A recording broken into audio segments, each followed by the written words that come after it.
Here's a quick look into some of the sort of jobs that I do, but it doesn't make it onto video because frankly there just isn't the time, and generally this sort of work's got to come in and out, and due to the extra time filming and all that, it delays the jobs, which it's not, it's no good for the customer.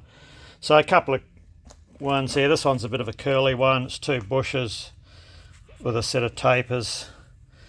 This is a steering pin off a Cat 740 truck. So there's a taper there and a taper there to lock into the bracket that comes off the side of the chassis. So yeah, they would have a tapered bore and the pin would go in and the steering cylinder locates on there. What happens is sometimes these come loose and flog out. So you have to get a line borer in and line bore the tapered holes back to a square hole.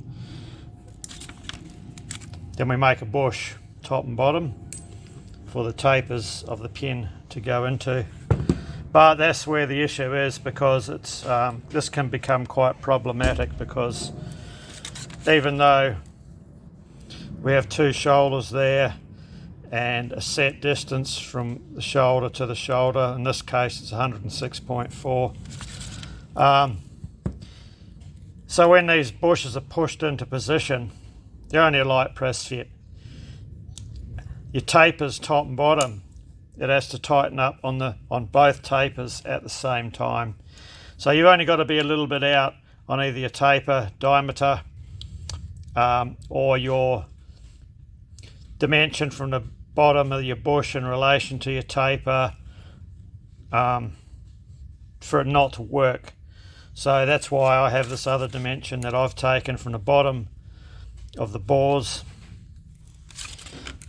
So when I make my bushes, I can test fit them on the pin, and then the dimension must be the same there, otherwise it won't work. And the other sort of thing I do is this is an ejector lock off a 740 Cat ejector truck. So it has a blade. It's not a tipping tray truck. It has a fixed tray and a blade that pushes towards the rear to push the dirt out the back. And this is just one of the locks to stop the thing flopping around when the ejector blade is all the way forward. And like this hole's wallowed out, so it's got to repair the hole for the bush. So probably just weld it up and bore it out. It's probably the easiest way for something like that. So yeah, just a bit of an insight onto the other stuff that just doesn't make it onto camera because I don't have someone to film me, and yeah, there isn't time to there's no time allowed on the job, as these have to be done and go straight back to the customer so he can get his machine back up and running. So yeah, and this is the end result. So the bush is pressed in, lower bush pressed in, pin drops in, and seats on both tapers at the same time, and now it's stuck.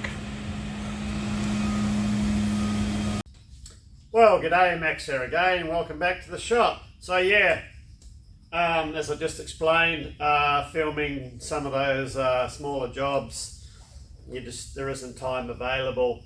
So yeah, I did manage to get a clip in on how the bush is fitted. That sort of a job, the probability for a rework is right up there, because you're not guaranteed to know until the bushes are pressed in and you try that pin in. And if it don't fit, you can fudge a bit with a flat wheel, if things go well, or if it's too far out, you got to take the bushes out and remake.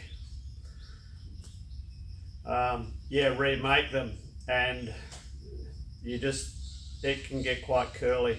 So I'm very happy that one turned out spot on straight off the bat. So that was yesterday, which was Friday.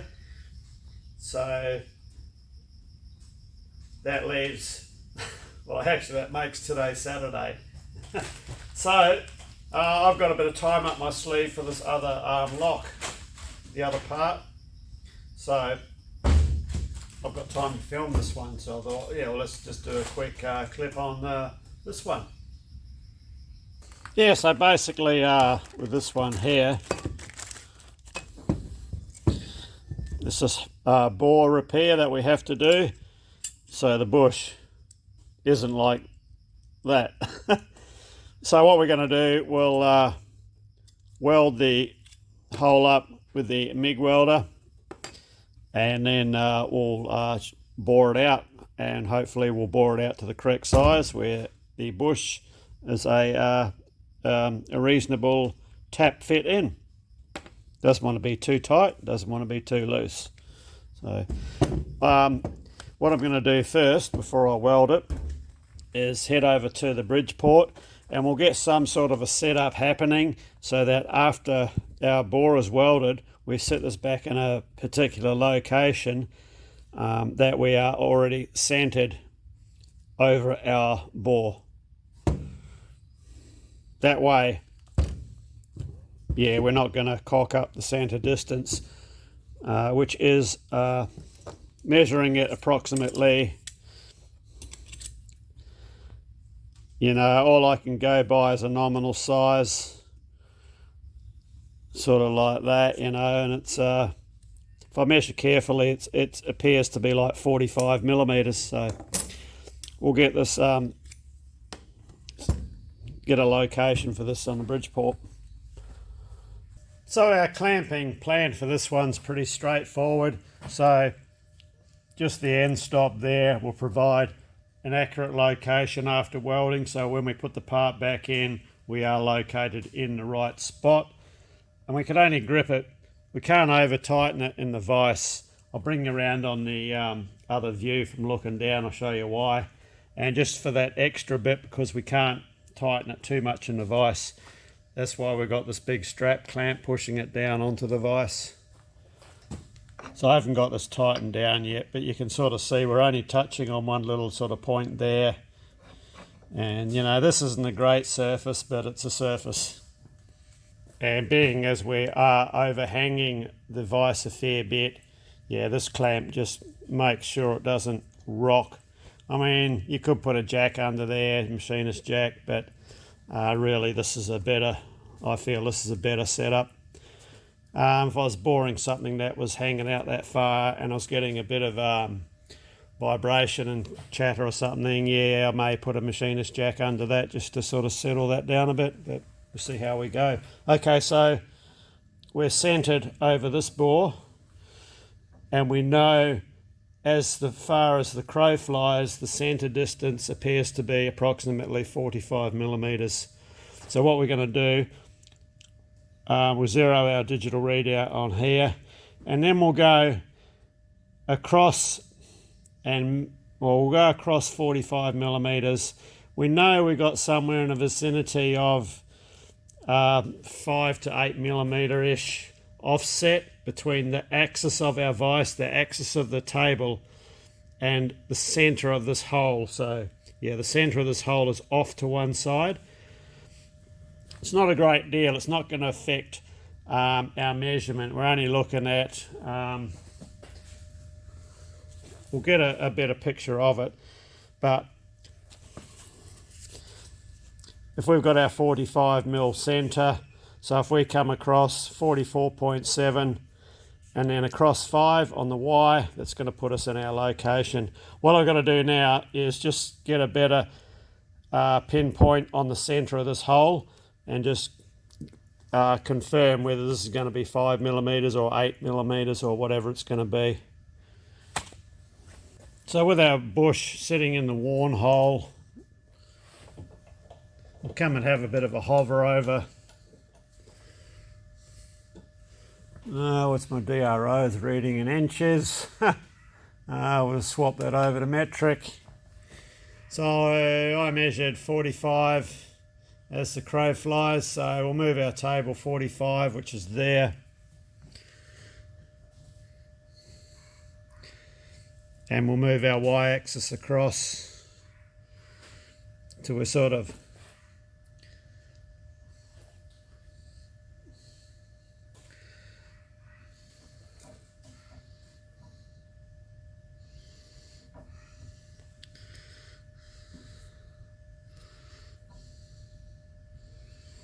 eyeballing center, which is actually looking pretty good right there.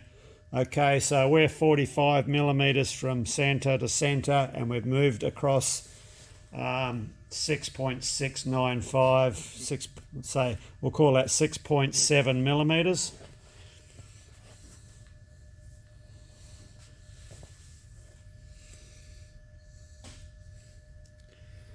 Okay, let's recalculate this. Okay, recalculated. We move our X to 44.4 instead of 45.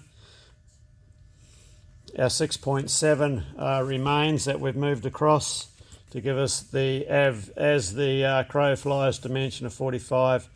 So I'll back the table this way back to 44.4.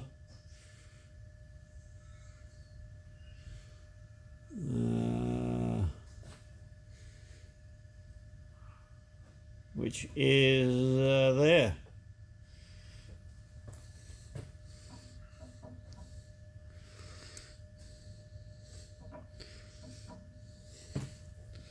And we're actually looking very good. Okay, that's going to be our location. 6.7 on the Y and 44.4 on the X. And yeah, that'll give us our as the crow flies hypotenuse of 45. Cool. All right, so our setup's good. We can take this out. We know it will repeat because we have our stop. And well, actually we won't. What I might do is I might just take a small cut through just to even out the bore, as there's a lot of wear on the ends but not much sideways. So I'll just knock a bit off the sides. We don't have to, but I'm going to. And that'll reduce this bloody groove that's in here, which does not even need to be in there as well. That's a grease groove, which doesn't need to be there. As these get greased through the pin. It's like, I don't know why they've put it in there, but yeah, there's no need for it. Sometimes they just have a nut and bolt through these things, because what goes on here, it's like a shock absorber type of thing with rubber, big thick rubber round things, and the whole assembly pivots on this bore. So it's actually like an over center lock. So when the tray comes back, the tray picks up off the jaw here, goes over center and pushes down and pushes weight down on the tray of the truck, or on the blade in the tray. I'll draw you a bit of a picture before the video's out, because I've probably totally confused you all. Okay, this is probably not going to come out well on video. So that's a 740 ejector truck, and that's the ejector blade that pushes back to eject the dirt out from the body. Whereas the traditional truck, all this tips, you have a tipping body. So you have a hydraulic cylinder there that pushes this blade out. And these locks that I'm doing are, there's one on each corner, there's one there and one there. So when this blade is all the way back, what those locks do, they fold back and go over center, and then there's big rubber dampers which put downward pressure on this blade to stop it bouncing around. So if I go across, oops, bloody computer. Here's another picture with the blade all the way forward. Okay, and so yeah, when it's forward, there's nothing to stop it bouncing around and rattling around, and it just sort of settles it down a bit. So yeah, that's the best pictures I could find of it. So yeah, so I'll get a boring head set up, and we'll take our trial cut through and just make that hole a little bit more round in preparation for welding. Not that it's going to make a great deal of difference, but it's just something I like to do anyway. And I'm just going to use our old boring head for this one, because we're cutting through a weld and that. I'd rather try and keep my good Vertex one in the best condition possible. So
Okay, that's all it needs. So we'll head over to the welding bench. But not before reinstating our hard stop, as I had to move it out of the way to give clearance for the boring head. We'll just move it out of the way again after we've reclamped after it's been welded.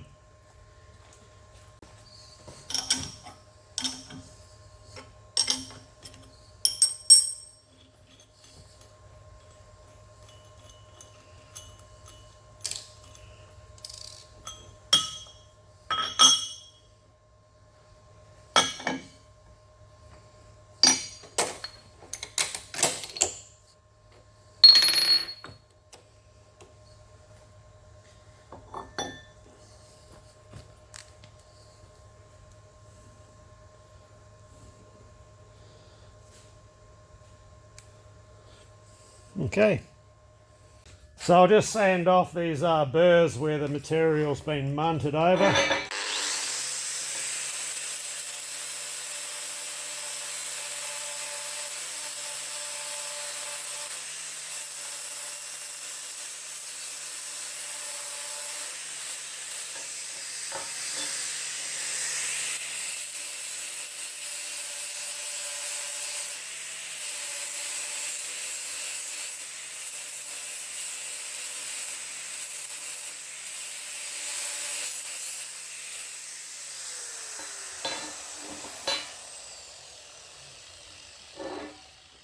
And I'm going to use my little Lincoln welder, which ran out of wire the other day, so I had to go to the welding shop yesterday, and another roll of wire for it. We're just going to be using ER70-6. So what the plan is, these are alloy steel and not mild steel. So I'm just going to put a little double weld on, and I'm going to check it with a file, because some steels you cannot machine the weld. That's a good test between steel and cast iron. And I've also had like 1045 steel when I've welded. Yeah, the weld goes rock hard. So we'll just do a simple test with that first. Providing we can still file a weld, and the weld hasn't got hard, we're good then to go ahead and finish the bore out. If the weld goes hard, we can't use that method. We'd have to go to another method. There isn't enough pudding around the outside to bore and sleeve it back, so we'd probably look at another option of bronze welding it up inside, possibly. It's another option. So let's just try a spot of the MIG weld on first, and hopefully it will stay soft.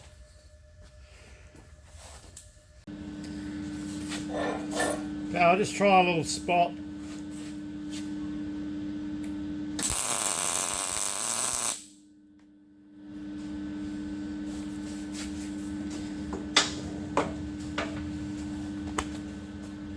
Okay, so all going well, we can file this.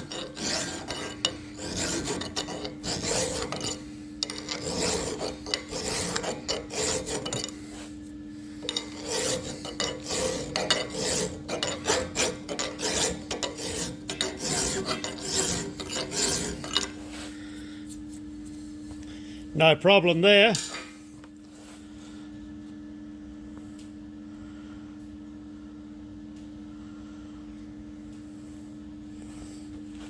Yeah, file's good, so yeah, we're good to weld the bore up. Just on a side note, because when I welded this plate for our welding rotator, okay, you may see underneath where that weld is, where the plate welds onto that boss.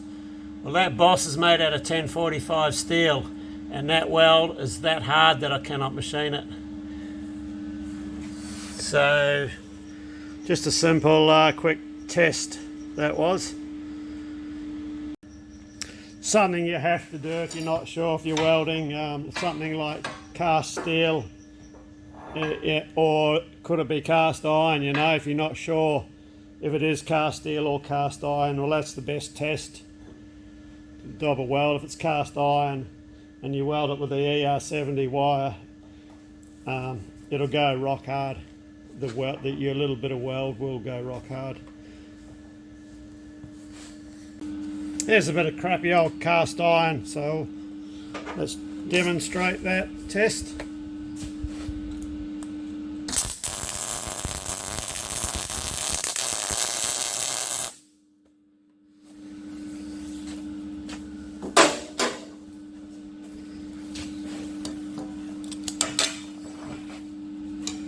So this should have gone quite hard.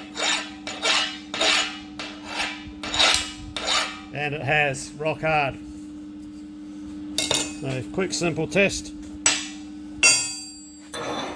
Although we knew this wasn't cast iron, but we don't know what type of alloy steel it was.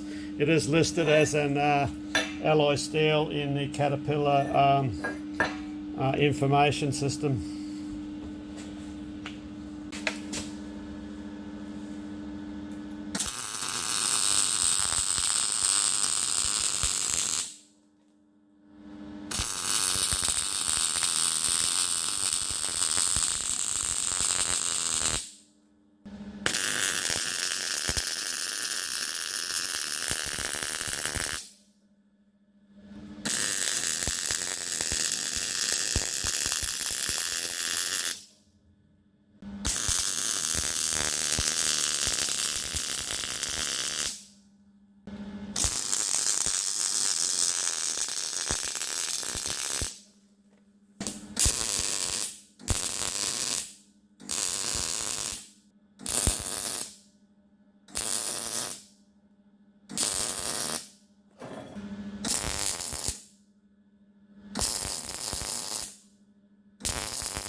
Okay, I'll let that all cool off.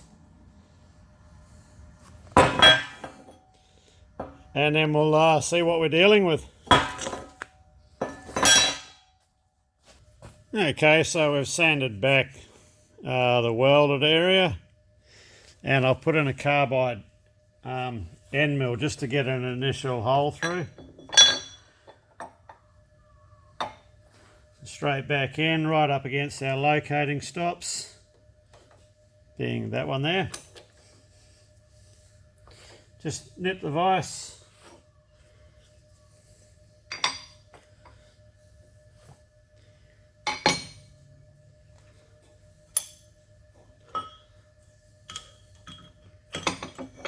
Put our bridge clamp on.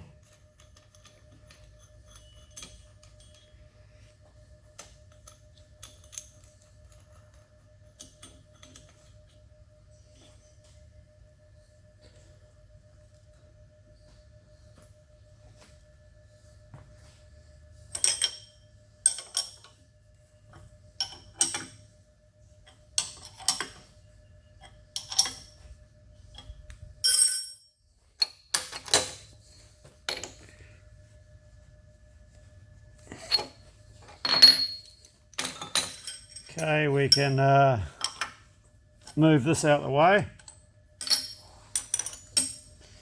and we should be able to come down with this carbide end mill and just get an initial hole through in the correct location.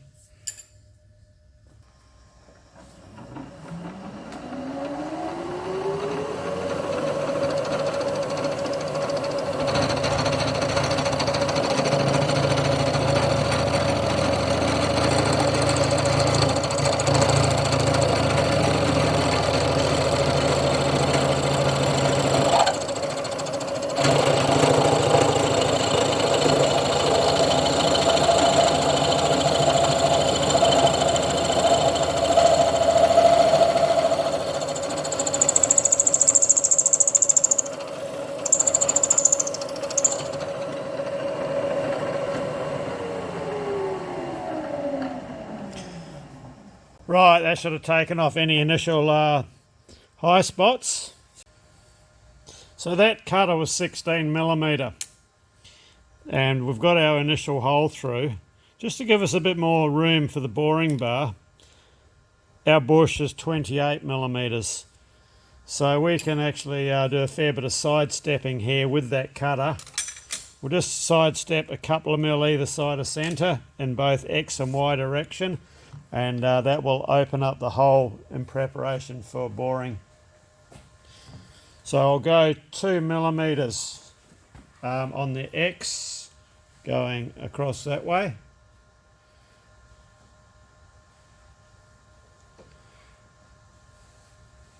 We'll just take it gently. There's 1 millimeter first.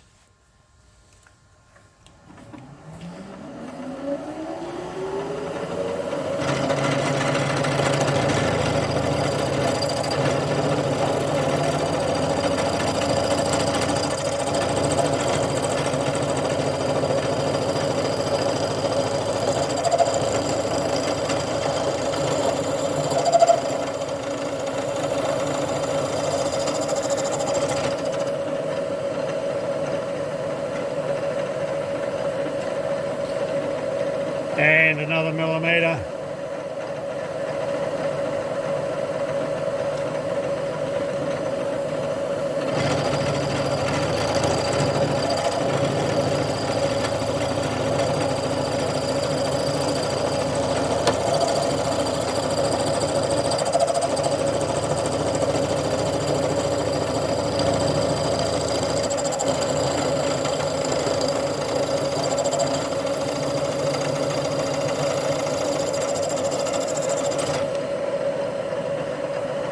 Okay, we'll come back to 0 position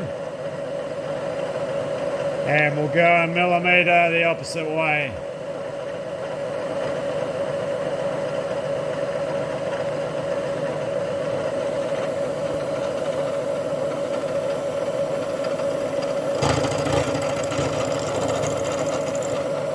Not much going on there, so another millimeter.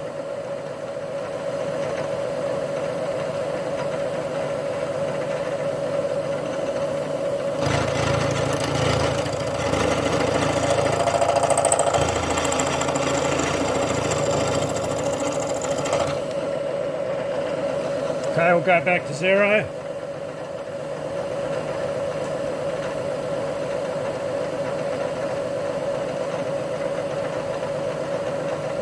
Which is near enough to there. So now we'll sidestep east-west. We'll go a millimeter first.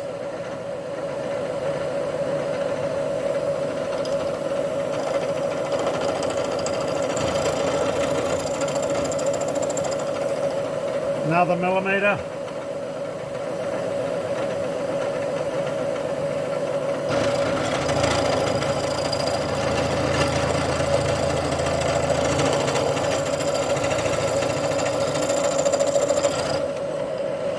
Okay, we'll come back the other way.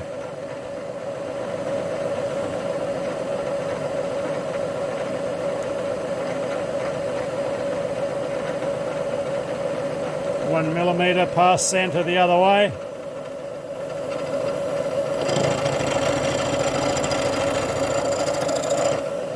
And another millimeter.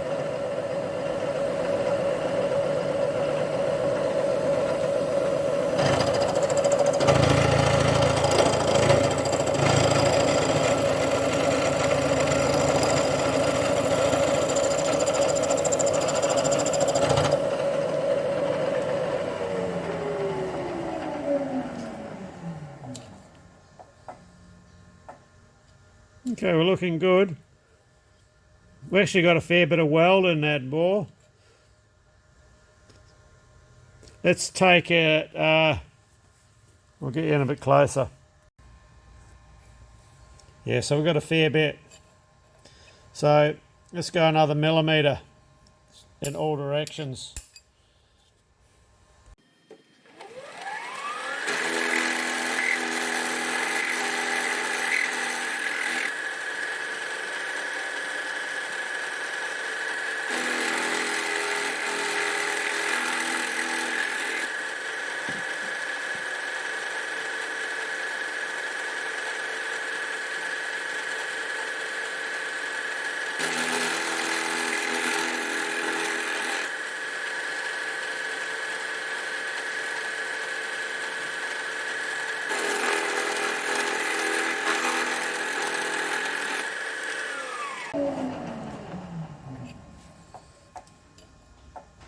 Okay, let's get our boring head set up. So yeah, that's roughed out quite a bit of our hole now. So we'll get our boring bar in there, no problems now. Right, we'll get a couple of cuts through until we establish a round hole that we can get a size from.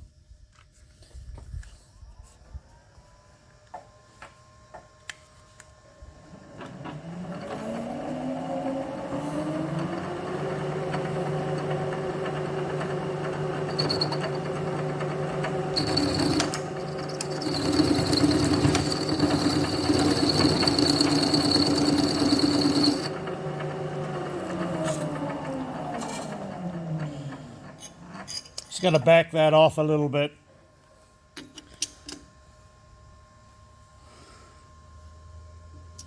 Okay.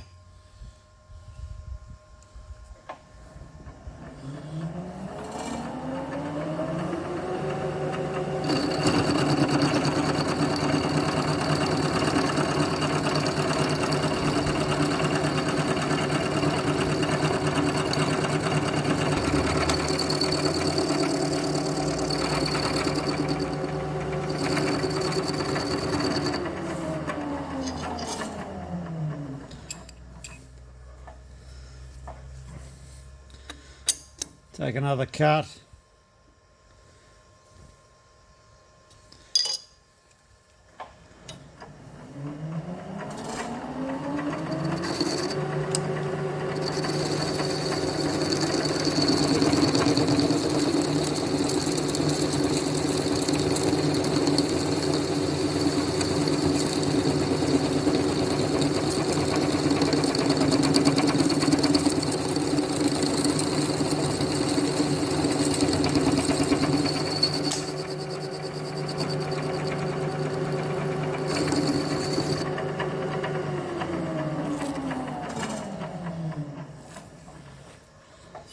Take another one.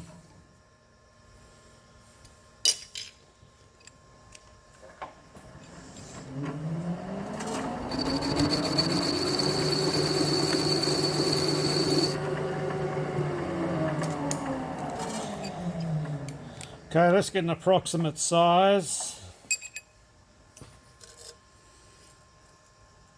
And we've still got a way to go. So we're looking good so far. We're getting a good good cleanup.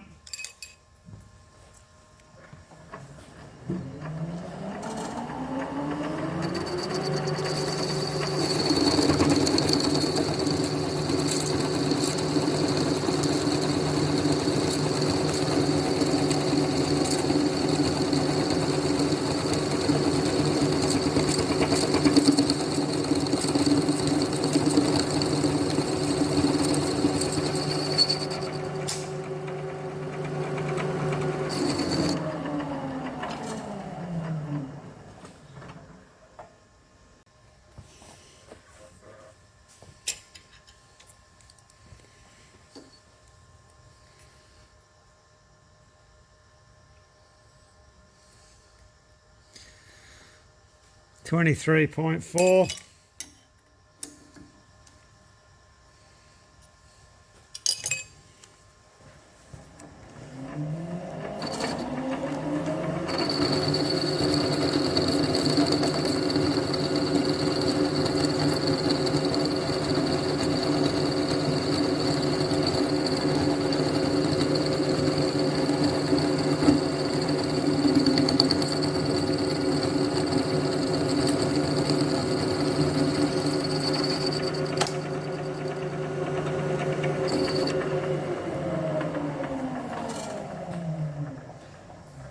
Okay, it's all going to be the same. We've got a couple of mil to come out, and I'll bring you back for our finish cuts.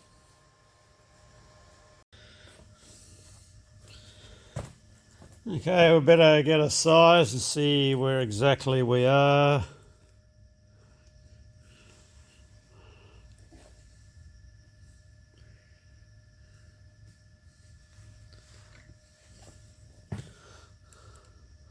$28 is our finish size, or you know, a couple of 100ths under's fine. 100th under's fine. Okay, so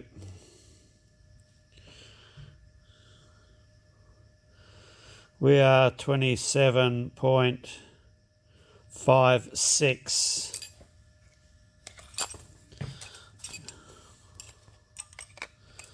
So yeah, say 28 minus 27.56. What the fuck did I do there?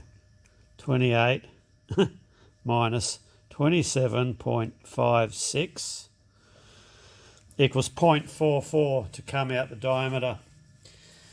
So not going to do that all in one cut, so split that in half. That's 0.22.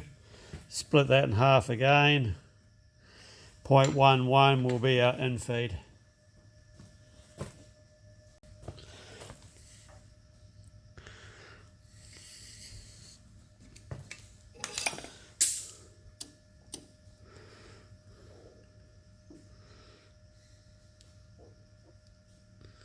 Just go 0.1, take our cut.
Okay, that wanted to chatter and carry on a bit. Only a light cut too. Finish is crap. I might just have a look at our insert.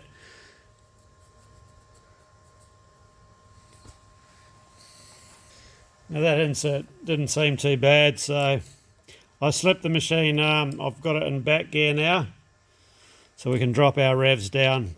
This, I think we're only going to get one more cut.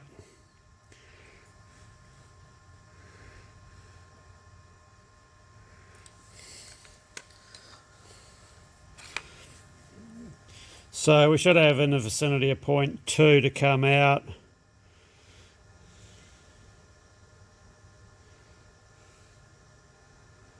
Uh, 0.22. I'm just going to take 0.2 and roll with it.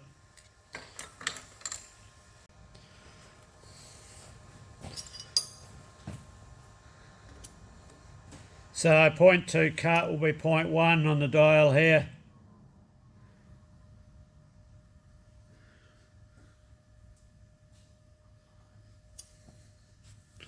We're actually a hair under, so we're going to roll with that.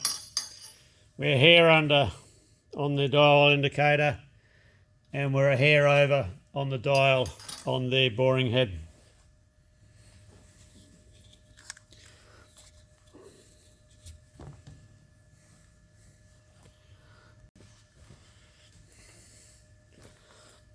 Okay, in back gear.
Okay, all that putting the machine in back gear, got rid of the chatter.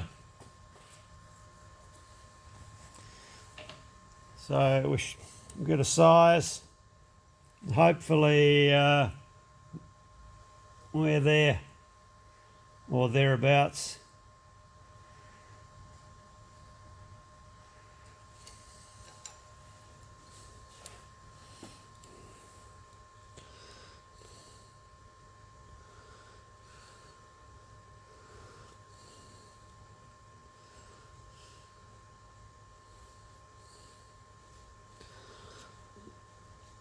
That'll be 15 microns undersize, which is fine. 0.015 under. That will do me.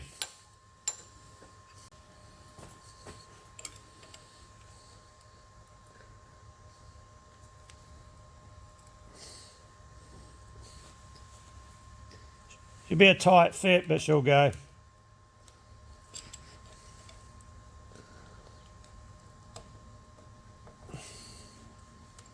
They don't want to be loose, these. They want to be a good firm fit, otherwise they'll hammer out. Right, I'll get this out and deburred. We'll get this bearing pushed in.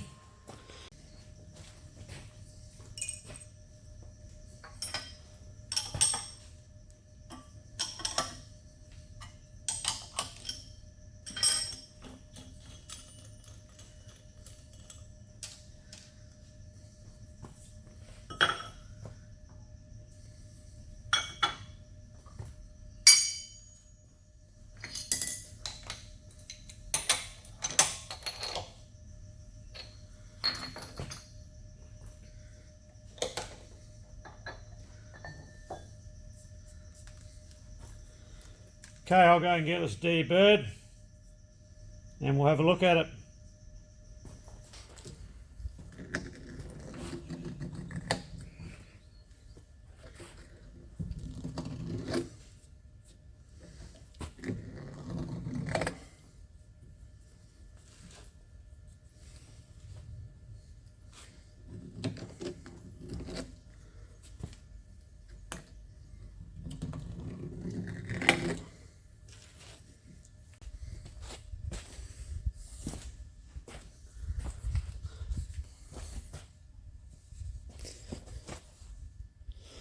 So I'm going to give this a quick tickle with a flat wheel just to get that sort of 015, 02-ish out of it. It's a safer way to do it than trying to do it with a boring head.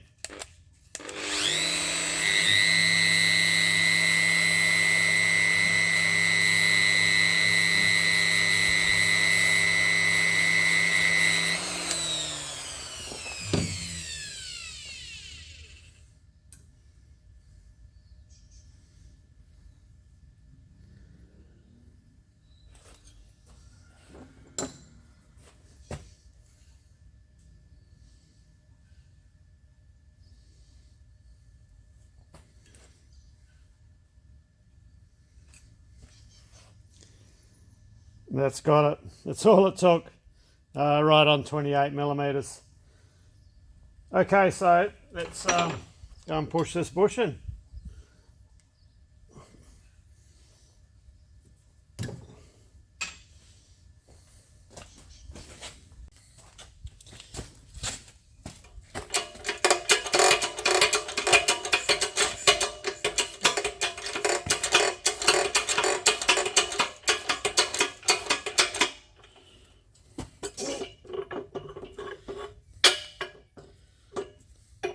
Okay, that went in absolutely perfect. Well, okay, built up, rebored and bushed. So it came out well, no issues. Yeah. Oh, okay, just a quick, straightforward, easy one that was. Everything went relatively well, no problems. So, yeah, they don't all make it to camera. Depends on the urgency of the job, and like the tapered bushes, you know, we finished them on a Friday afternoon, and of course today's Saturday, so no one will be needing this thing until Monday, so alright. Cheers, thanks for watching, and yeah, we'll see you in the next video. It'll probably be, hey, we might even be doing something with Olga and a power hacksaw. Cheers.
Yeah, well, got the trusty old backhoe out today. Just digging a new trench for a new water supply line.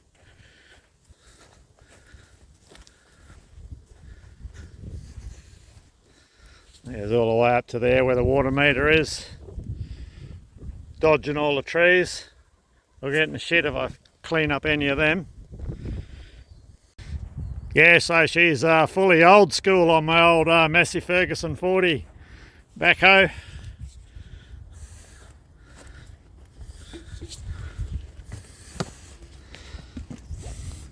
Old seat cushions. So you just got to remember what lever does what. So you actually need 3 arms to operate these. But we get there.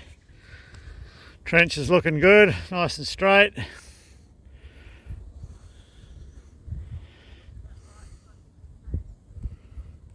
Alright, I'll carry on.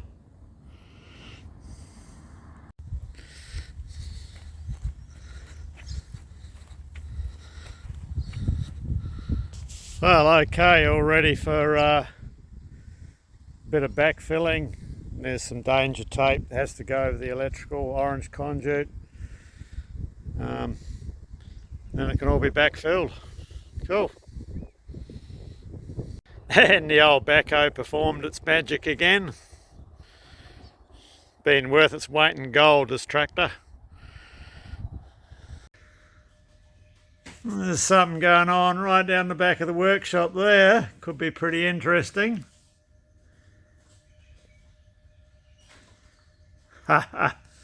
Next video.